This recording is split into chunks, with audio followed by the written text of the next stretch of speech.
Hey, Raak nou afgesaag, jy wat so permanent happy is. ek love wat ek doen. Van al die prosedures sover was vandag se partial hepatectomy beslis sonder die top 5. Ja, presies wat ek nog altyd wou hê. Pasiënt se lewer in my hand. Ons het pas 'n gedeelte van die lewer verwyder toe dit erg begin bloei. Dokter Steyn moes omtrent in die spoed van lig werk. Cool. Ek bedoel nie vir die pasiënt nie, maar ek is bly jy het dit geniet. Dit was net verstommend om te sien hoe 'n dokter onder soveel druk werk. Dis maar al. En met jou? Gaan dit in ongevalle?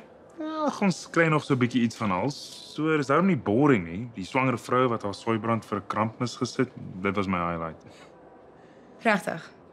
Soeibrand. Ja, okay, dit was net 'n interessante geval. Dis al. Sy's 37 en 'n enkel ma. Ons is een van duisende daar buite.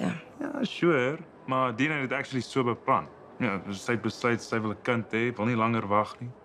Kry sy IVF. Sjoe, sy is dapper om so 'n journey alleen aan te pak. Wat? Het ek iets op my gesig? Nee, sorry, ek dink sommer net. Waar? Toe share. Jy gaan weer net dink ek is besig om sag te raak. Okay, miskien is dit omdat ek ouer word, maar ek voel dis tyd. Ek wil graag een van die tyd met my eie gesin begin. Ek dink nie jy sag nie. Dankie. Ek dink jy's mal. Maar in 'n sweet way. Ja, spot maar. Nee, ek spot nie. Ek kan jou nogal sien as 'n pappa. Nou moet jy net die regte vrou kry. O, is dit al? Kom aan, jy's 'n man. Ons nog hoop tyd om die ma van jou kids te ontmoet.